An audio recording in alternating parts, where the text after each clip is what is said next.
From the outside, it looks like you've made it. You may have a business or a brand or even great results. But if you're being honest with yourself, something still feels off. Like you're doing everything right, but it's still way harder than it should be. You keep hitting this invisible ceiling, and no matter how much strategy you throw at it, you just can't seem to break through. Now, it's not because you're lazy or because you're unmotivated. It's most likely because you're still operating from a past version of you. And that old identity is quietly costing you millions. Let me show you why. See, most people think their future is shaped by what they do, but it's actually not. Your future is shaped by who you unconsciously believe you are. And most high performers are still running on the operating system they built years ago when they were still running on survival mode. You learn to grind, to push, to prove. You have built a certain degree of success from pressure. But now that you're no longer fighting to survive, that old identity became a limitation.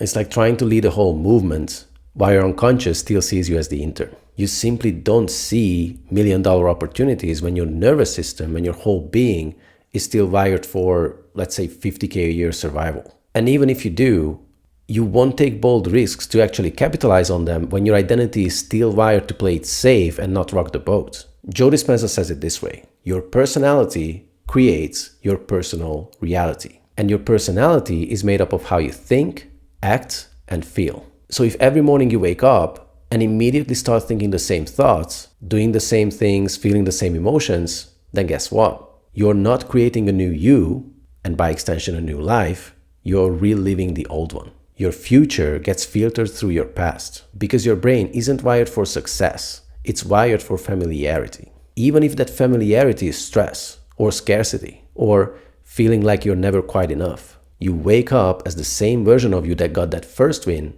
and never evolved beyond that. But now that you're aiming for a bigger game, that version is out of its depth.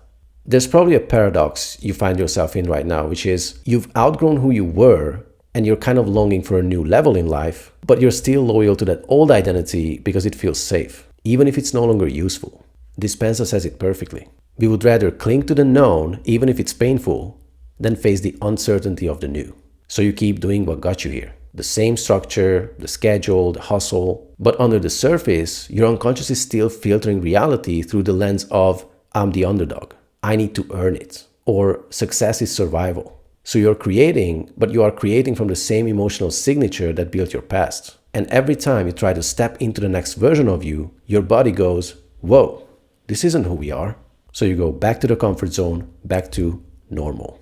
Now, let's be real for a second, because some of you watching this are already making 5, 10, 25, maybe even 50K per month, but you're still operating from fear. Fear of being irrelevant, fear of losing momentum, fear of finally being seen. So you may have built a castle, sure, but the foundation was built by a version of you who just didn't want to be broke, who just wanted to feel safe, who just wanted to prove something. And that's completely fine. That version of you did what they needed to do. But now, that same identity has become your ceiling. And what's crazy is, because you've been successful, it's even harder to let it go. You tell yourself, well, it worked before, so why fix what isn't broken? But you're not fixing anything. You're just upgrading the operating system so it can run a whole new level of power. Now, if it wasn't enough so far to emphasize the importance of this, let me hit you with something wild. Joe Dispenza says we can literally become addicted to our emotions. That means you might be addicted to overwhelm, control, stress, proving yourself, even chaos. Why? Because it's familiar. Because your body thinks it's home. So when things get easy or peaceful or successful, you unconsciously create drama. You self-sabotage. You fall back into hustle or overthinking or one more course. Not because you're broken, but because your system is trying to stay inside that familiar comfort zone, even if that comfort zone was built on anxiety. And here's the most dangerous part. When your identity is outdated, so to speak, you often don't even see the next level in life. Someone offers you a partnership or a wild opportunity, or they want to buy you out, and you dismiss it.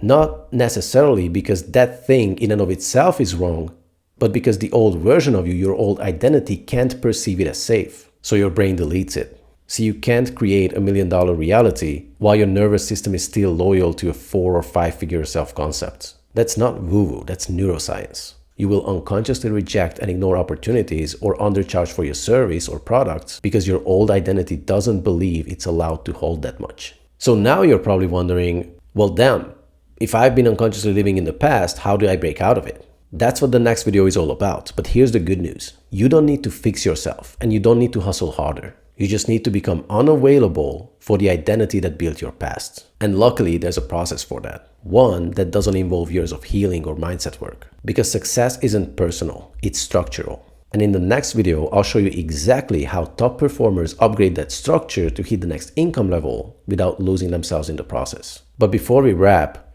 if you started realizing that your unconscious identity might be the real reason that you're not living the life you'd like to experience, then we should probably talk.